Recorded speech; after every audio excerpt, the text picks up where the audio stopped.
ప్రియమైనటువంటి దేవుని ప్రజలారా, ఈ నూతన సంవత్సరం 2026 మీ జీవితంలో గొప్ప ప్రాస్పారిటీని, గొప్ప పీస్ని, దేవుని యొక్క శక్తిని మీరు పొందుకొని ఈ సంవత్సరము బహుగా ప్రభు మిమ్మల్ని దీవించి ఆశీర్వదించునుగాక.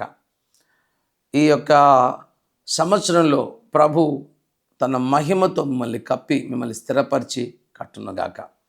మీ కొరకు ఒక వాక్యాన్ని మొదటి సమూయేలు గ్రంథం 26వ అధ్యాయంలో నుంచి ఒక మాట నేను మీకు గుర్తు చేస్తున్నాను.